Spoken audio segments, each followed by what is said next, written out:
Hey, this should be an interesting episode. I'm going to talk about an event that happened at an Aerosmith concert that I went to on August 22nd, 1984, in San Diego at a concert venue called Golden Hall. It's like a small 3,000 seat arena downtown San Diego. Typically, a big band would play at the sports arena, which probably held, I don't know, 12,000 people. But I was so excited to see Aerosmith because I'm like, oh my gosh, they're playing in that small little dinky building, you know. So we were pretty excited. Of course, I didn't have front row seats. I was way up in the balcony. But that venue was kind of a historic place. It was built in 1964.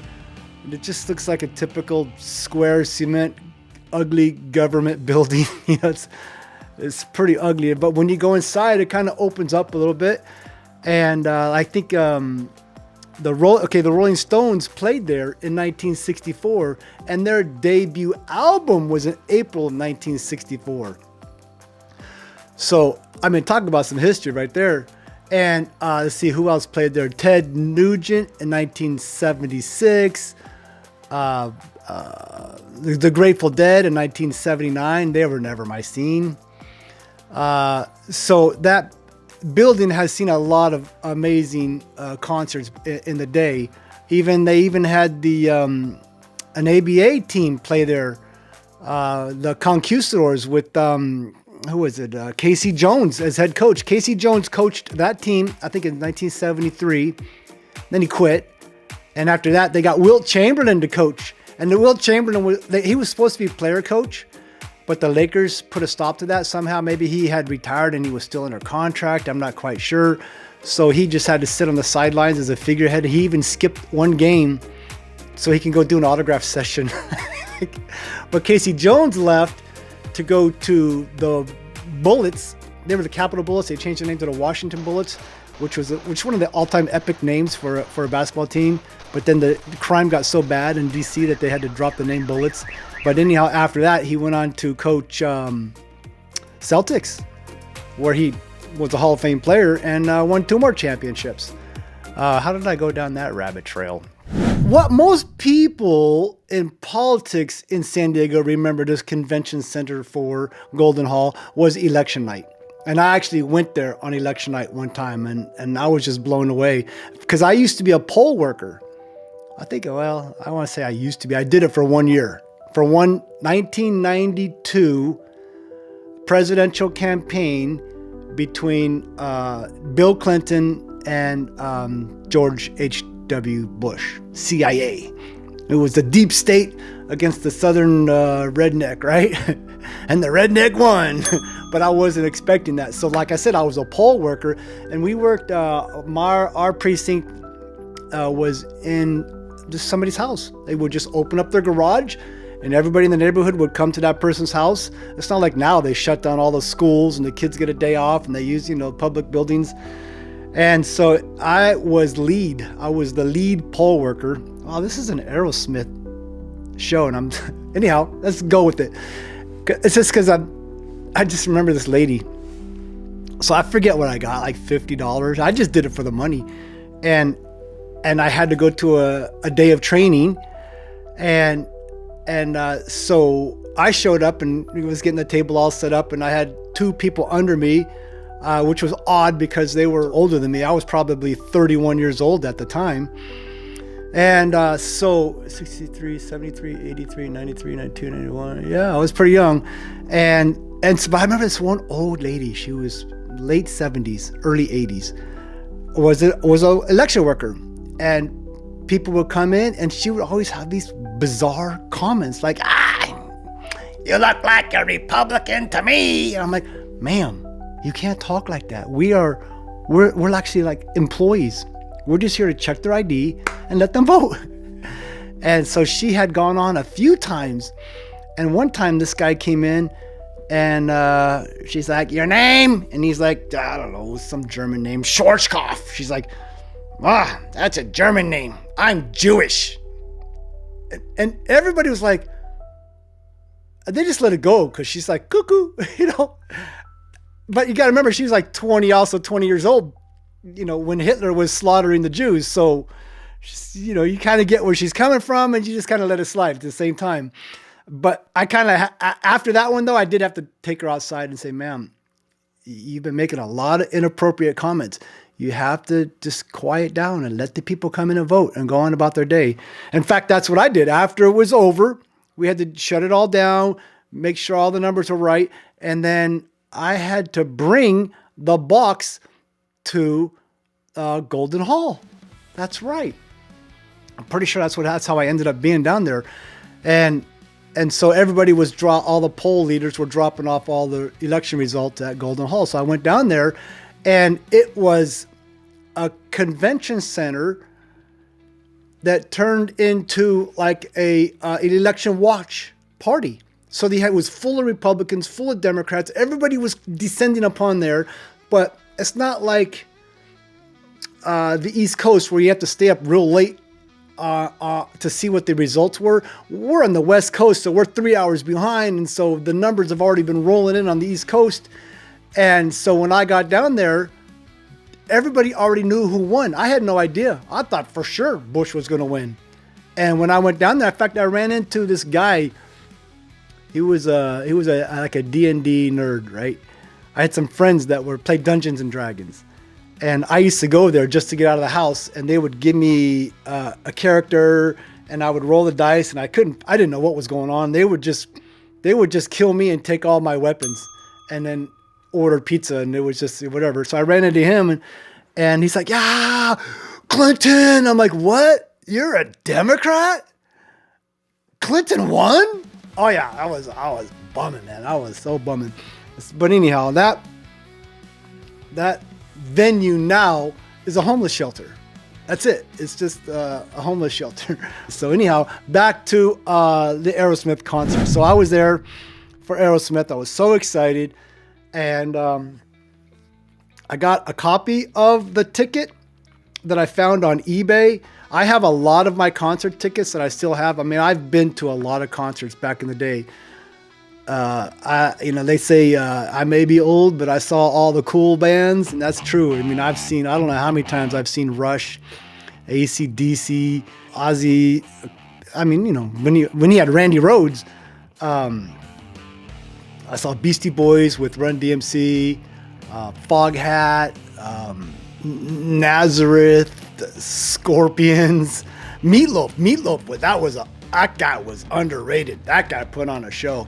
Anyhow, that was really, I had never seen Aerosmith, and that was the one and only time that I ever saw them. And they're still in their prime. And so, like I said, I was up in the balcony, and I'm probably halfway through the show. I was just as a matter of fact, I think I had turned 21 like 9 days before. So of course, you know, I'm like, wow, I can buy beer legally. So I'm just drinking some beers and just enjoying my life. But almost every concert I ever went to, I always seemed to find a way to get up close to the front. Like if I was with a girl or I met a girl there, I would say, you want to get up towards the front? Yeah. So I would get behind the girl, hold her by the hips, crouch down low, and just say, start going, just start going. And tap on the guy's shoulders. When they turn around and they see it's a pretty girl, they're gonna move out of the way. So it worked every time. So I'd crouch down real low, and then they'd turn around, they would see her, and they would let her go, and then they would see me sneaking behind her, and they're like, really? What the bleep, man? Too late. See ya. So, but now you couldn't get to the lower section at this venue unless you had lower section seats. So if they check your ticket, and you're like, oh, you're up in the nosebleeds. So you'd have to go up the stairs. So I'm up in the balcony looking down, you know, and I'm just having a great time, but it's just not good enough, you know. So I did something really crazy. I'm going to show you this picture, and you can see from the stage area looking back towards the balcony. And if you look at this picture, you can see on the left-hand side by the exit sign, there's a lady standing there. Looks like she's holding a baby. So I was seated up by that side, a little bit further up. And I said, you know what? I'm going to drop down. I'm going to drop down to the lower level and I'm going to run to the front. And I'm going to enjoy this show like a rock and roll boy should, right? So I did. I went down to the front section of that balcony and I put my legs over and I was hanging off the facade of the balcony. And I let go and I dropped down to the lower level. Nothing broken. I ran all the way down the wall to the front of the concert, and just everybody was standing, so it's not like I had to like find a seat. So I just kind of wedged in a little gap, and people were like, "Really, man?" You know, and I'm yeah. I was let me see, walk this way, you know, and so right there is Steven Taylor, Joe Perry, and the drummer is Joey Kramer. Now this is the story about Joey Kramer. Now we're getting to the brass tacks, right? Joey Kramer at that time, he was just a drummer to me. Now he's like, oh, it's Joey Kramer, the guy who came up with the name Aerosmith, the Rock and Roll Hall of Famer, the guy who just by coincidence bumped into Steven Tyler at Woodstock, and they had known each other. And so when you bump into somebody, and like I bumped into my brother Richard at a Rolling Stones concert one time, like 50,000 people, was packed. San Diego Stadium, I forget what year it was, early 80s probably. I mean, I remember thinking, wow, I can't believe this band stuck around this long and they're still touring. And I came in and there's my brother with like 8 girls. I'm like, bro, let's go. I'm taking you down to the front. And I got him to probably within 10 rows of the stage, put him on my shoulder. That guy had like one of the best seats in the house. What a day. Wow, what a day. So that's kind of what it was like. Like Mick Jagger and Keith Richards met each other on a bus. I think Mick Jagger was holding an album of an old blues singer. And they were like, bro, you like that old American rock and roll? Yeah, let's form a band. Yeah, bro. You know, I mean, this is how things happen. And so Joey Kramer was an absolute legend. And he was on The Simpsons. He's one of the top 25 guests in the history of The Simpsons. They made a little, what did they make it? Like a little doll. He's got his own little doll. The Aerosmith was a band in one of their Simpson episodes. And then I think he made his own guest appearance at another time. So anyhow, I think he saw me drop down from the balcony. Because, you know, what else is he doing? He's just, you know, drumming and watching people. And so when I got to the front row, I was just, you know, kind of fell into the groove and kind of blended in with the crowd. And next thing you know, I see a drumstick coming right at me. I was like, what the? And I tried to catch it, and it just kind of like went right through my hands. Joey Kramer drumstick from Aerosmith.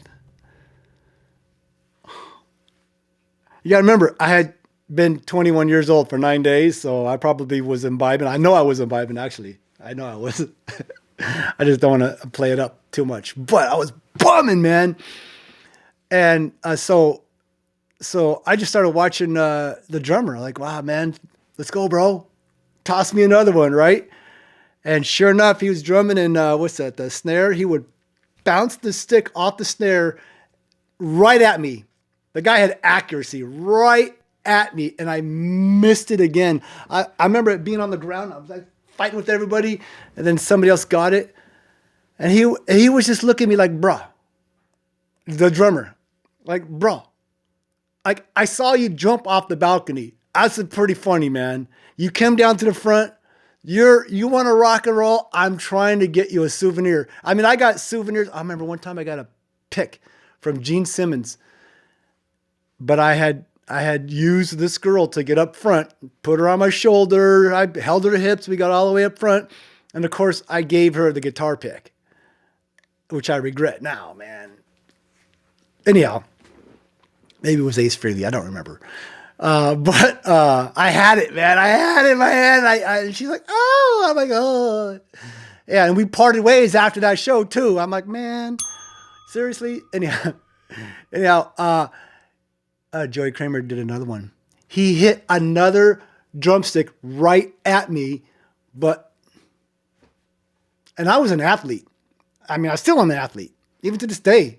I'm trying to, taking little pieces of plastic and trying to hit it in the garbage. I can't just walk over and put something in the garbage. I got to make a sport out of it, And Joey Kramer, man, I tell you what, if I ever bump into that guy, I want to see if he remembers this. That was a long time ago, but yeah. So 3 times he put a drumstick right at me, and he was tossing it no other direction. And I'm convinced in my mind that he was trying to hook me up. And so by this time, now the people that had the actual front row tickets were telling me, "Hey, bro, you got to go," because I was competition. But they didn't realize the only reason they were getting souvenirs was because of me, because that guy was trying to hook me up. But I don't want to push my luck because security and all I got to do is just wave to the security guy in the blazer and I'm done. So I ran back and went back up the balcony. And that was it. But you can literally get his drumstick on eBay right now, like game used, right? Concert used drumsticks. You can see that because they're all taped up. And then he has drumsticks that he just signs as souvenirs, and they don't have all that tape on them. And they're both available right now on eBay. I mean, it's kind of tempting just to have one,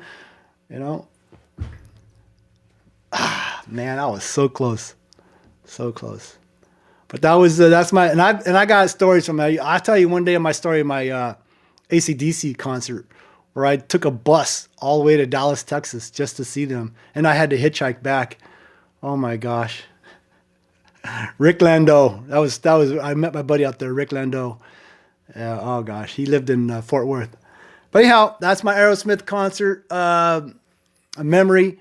And man, I got a lot of memories from those concerts, but here's the difference though. Those guys, all their hair fell out. I still got my hair, bro.